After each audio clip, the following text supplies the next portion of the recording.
Halo semuanya, perkenalkan saya adalah Septiani dari kelompok 1.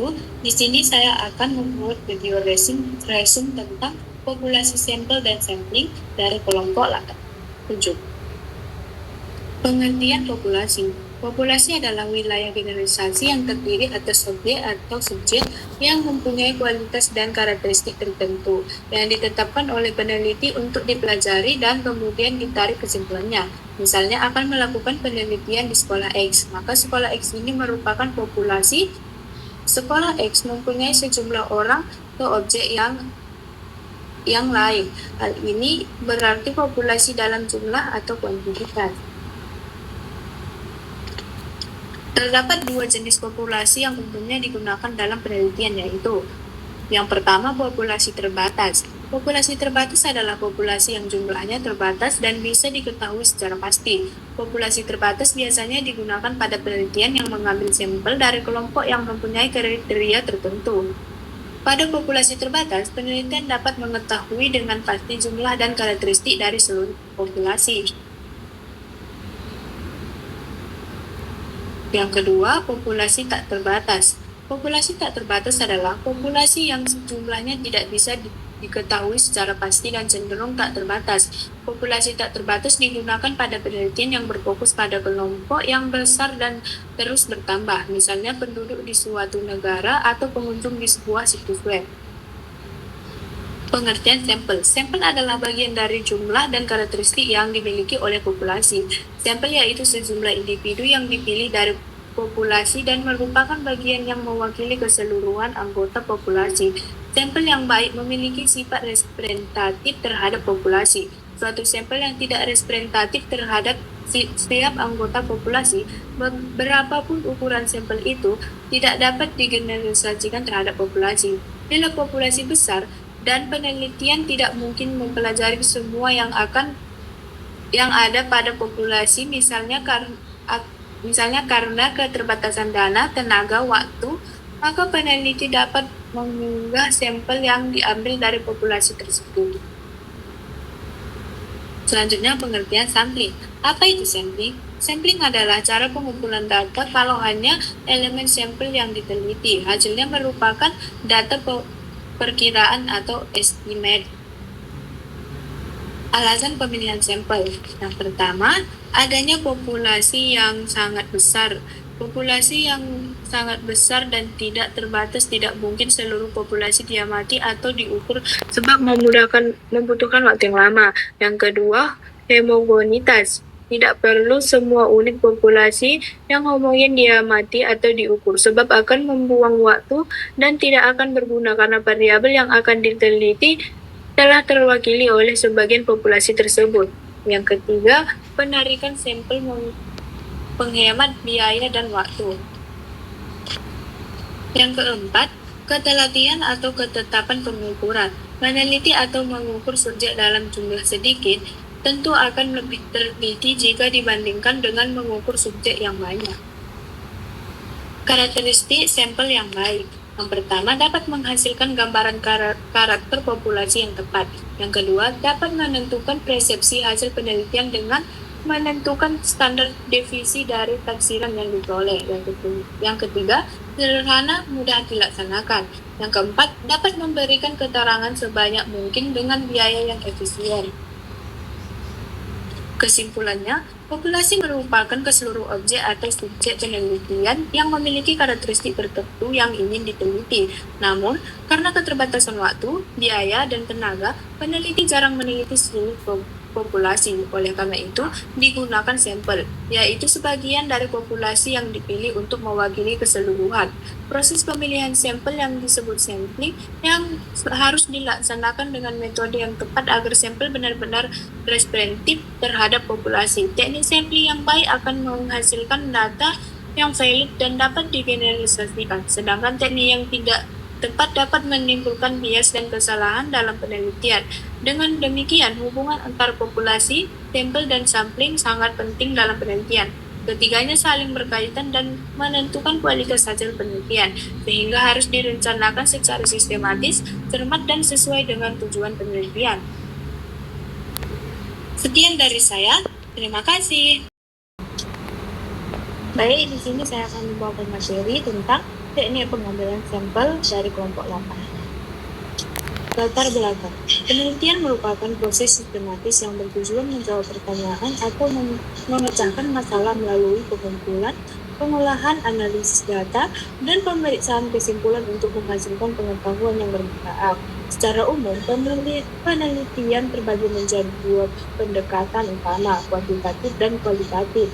Dua teknik sampling non-probabilitas yang paling umum dan efektif dalam penelitian kualitatif adalah pervasive sampling dan snowball sampling. Pervasive sampling dilakukan dengan memilih informan berdasarkan kriteria tertentu yang relevan dengan kebutuhan penelitian, memastikan bahwa setiap partisipan memiliki informasi yang kaya dan relevan dengan fokus studi. Sementara itu, snowball sampling digunakan untuk memperluas jaringan informasi melalui rekomendasi dari partisipan awal yang sangat berguna ketika populasi sulit dijangkau atau spesifik. Apa itu sampel? Sampel secara sederhana diartikan sebagai bagian dari populasi dengan menjadi sumber data yang sebenarnya dalam suatu penelitian. Dengan kata lain, sampel adalah sebagian dari populasi untuk mewakili seluruh populasi.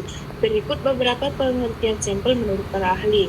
Yang pertama itu menurut Sutralum Hadi mengatakan bahwa sebagian individu yang diselidiki itu adalah sampel. Selanjutnya menurut Sujana mengatakan sampel adalah sebagian yang diambil dari populasi dengan menggunakan cara-cara tertentu. Selanjutnya Arisunto mengatakan bahwa sampel adalah bagian kecil yang terdapat dalam populasi yang dianggap mewakili populasi mengenai penelitian yang dilakukan. Yang keempat, Sugiono mengatakan bahwa sampel adalah jumlah kecil yang ada dalam populasi dan dianggap mewakili. Nah, yang terakhir, Margono menyatakan bahwa sampel adalah sebagai bagian dari populasi, sebagai contoh atau monster yang diambil dengan menggunakan cara-cara tertentu. Selanjutnya, pengambilan sampel. Dalam mengambil sampel, penelitian digunakan cara atau teknik tertentu sehingga sampel tersebut dapat mungkin mewakili populasinya. Teknik ini biasa disebut teknik sampling. Di dalam penelitian survei, teknik sampling ini sangat penting dan perlu diperhitungkan masa-masa, sebab teknik pengambilan sampel yang tidak baik akan mempengaruhi hasil penelitian. Proses pemilihan sampel disebut pengambilan sampel atau sampling. Ada berbagai metode pengambilan sampel yang dapat digunakan seperti pengambilan sampel acak sederhana, pengambilan sampel bertahap, pengambilan sampel stratifikasi, dan sebagainya. Tujuan utama dari pengambilan sampel adalah untuk mengurangi bias atau penyimpanan persepsi dan memastikan bahwa sampel yang dipilih mewakili populasi dengan baik sehingga hasil penelitian dapat diterapkan secara lebih umum dengan tingkat asuransi sesuai dengan yang diharapkan dan direncanakan oleh seorang peneliti.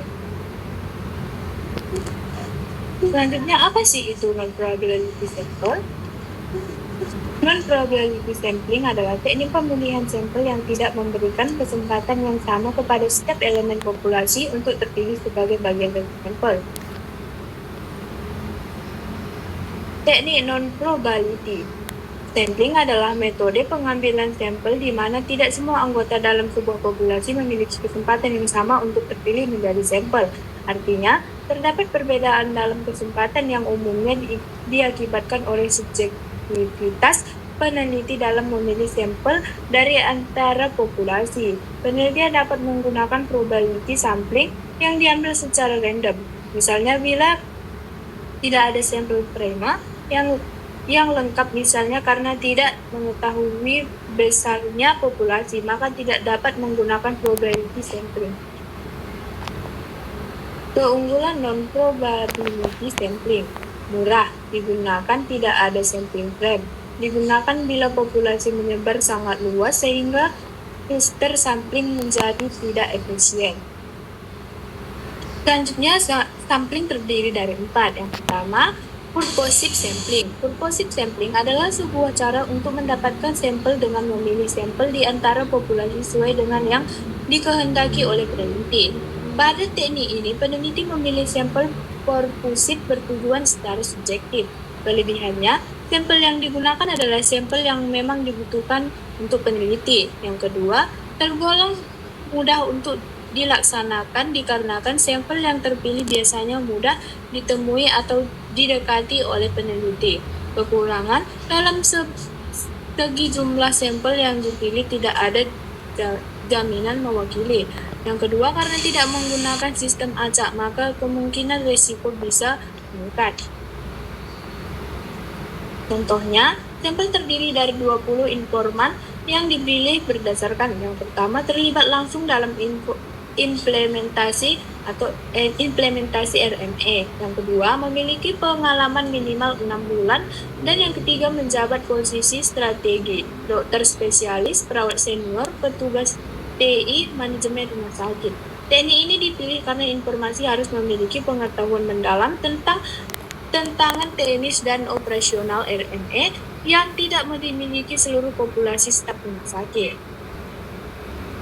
Yang kedua, consecutive sampling. Cara ini diterapkan dengan memilih sampel setelah sebelumnya menetapkan kriteria yang harus dipenuhi. Sampel diambil dalam suatu kurun waktu yang telah ditetapkan oleh peneliti sampai jumlah sampel terpenuhi.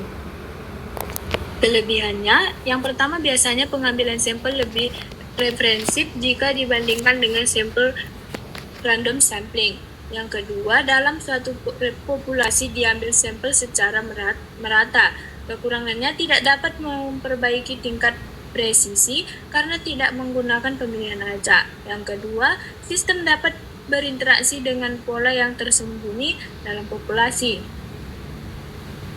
Contohnya, sampel diambil dari seluruh pasien siroris, hepatitis rawat jalan yang datang ke poli dalam RUSD kejuruhan selama 2 bulan, atau Januari, Februari, sampai Februari 2023. Semua pasien yang memenuhi kriteria dimasukkan secara berurutan ke dalam penelitian hingga jumlah sampel 82 responden tercapai. Teknik ini dipilih karena memungkinkan pengumpulan data secara efisien dari pasien yang secara alami datang ke fasilitas kesehatan.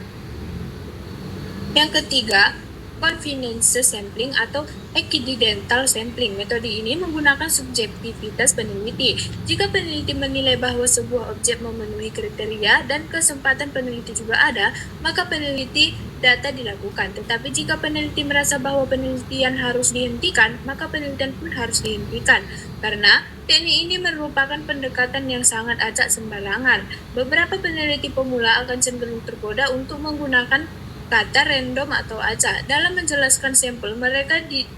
Mereka secara acak menyetop orang di pinggir jalan, dan hal ini dipandangnya sebagai sesuai yang random.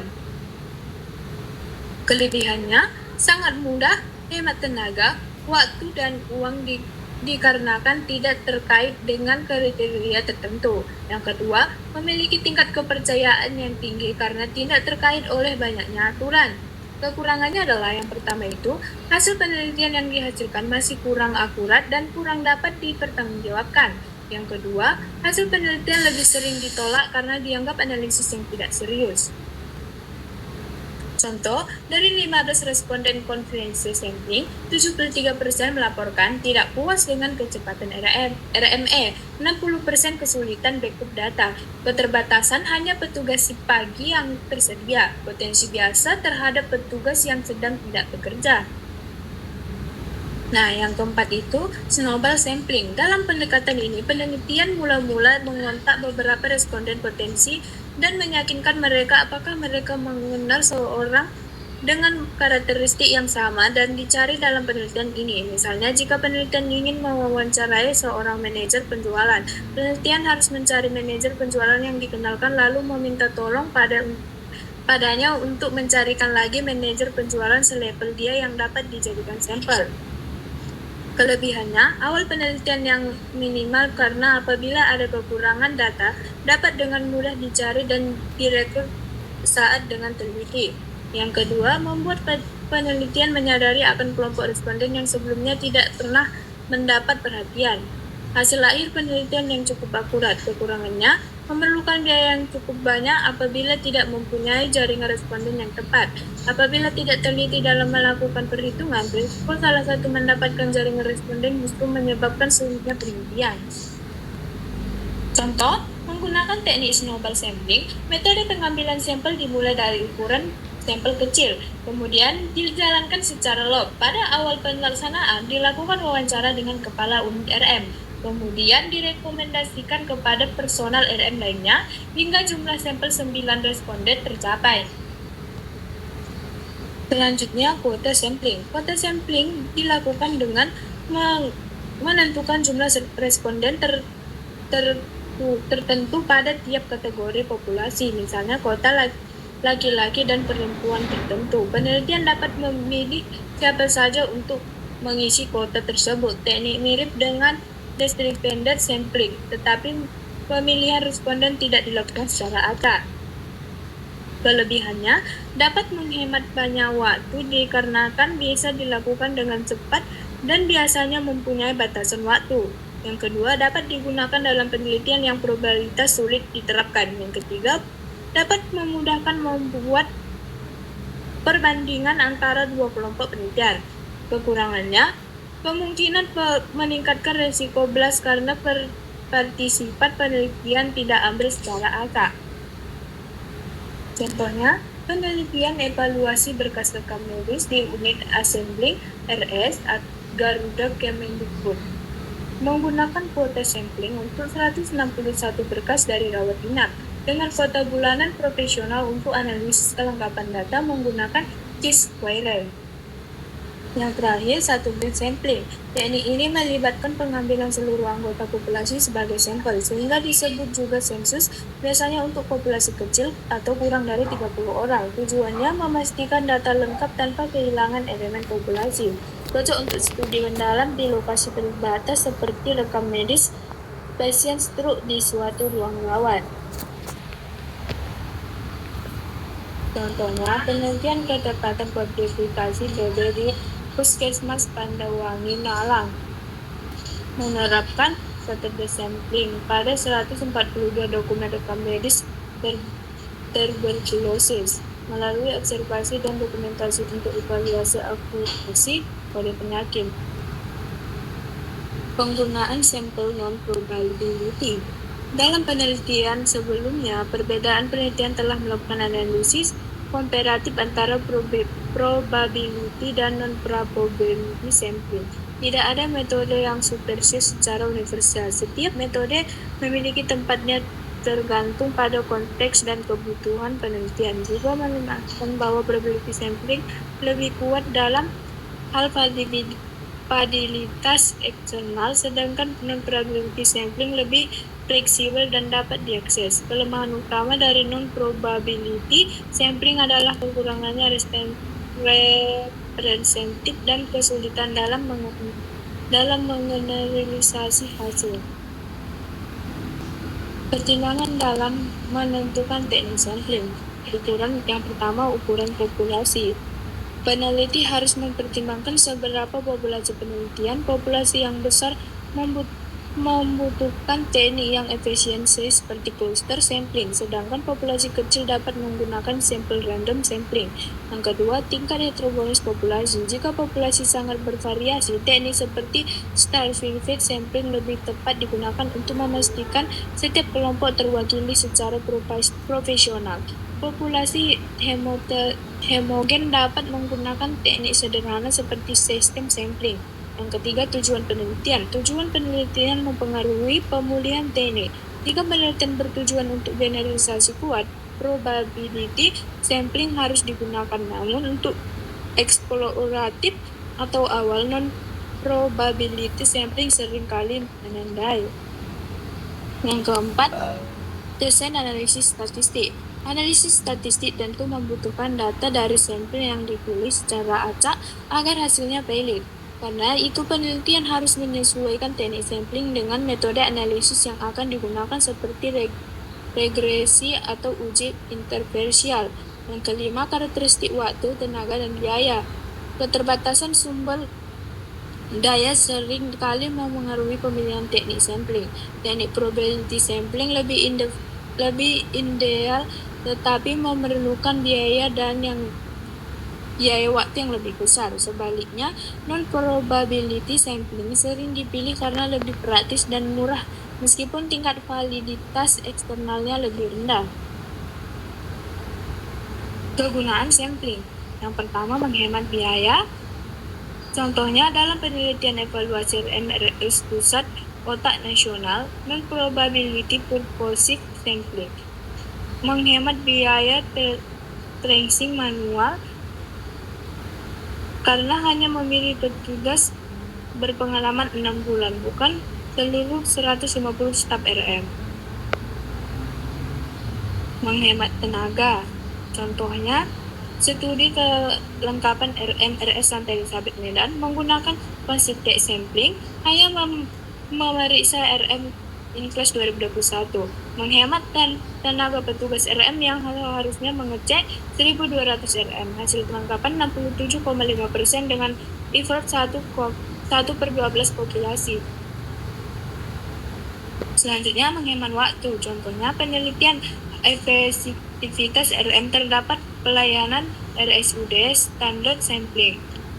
Dari 18 populasi, penelitian selesai 1,5 bulan PS 4 bulan probability sampling. Selanjutnya, memperoleh hasil yang lebih akurat.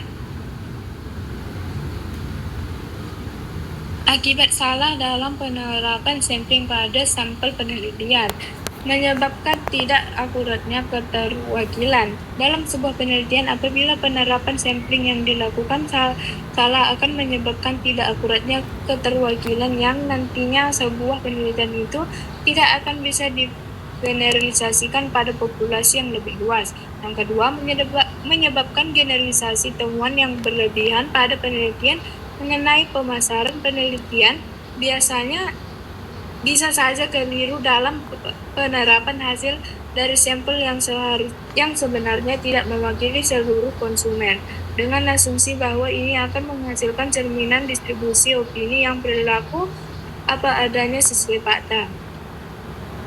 Yang ketiga, terbatasnya presisi. Apabila seorang peneliti melakukan kesalahan pengambilan sampel tingkat tinggi, hal ini menyebabkan kekurangannya ketepatan perkiraan yang diperoleh dari data sampel. Yang keempat, terjadinya bias apabila sampel tertentu yang terpilih menolak memberikan data. Yang kelima, pemanfaatan sumber daya yang kurang efisien. Yang keenam, menjadikan temuan yang dihasilkan penelitian kurang dipercaya. Yang ketujuh, sekian dari saya. Terima kasih. Like cherry blossoms blooming in the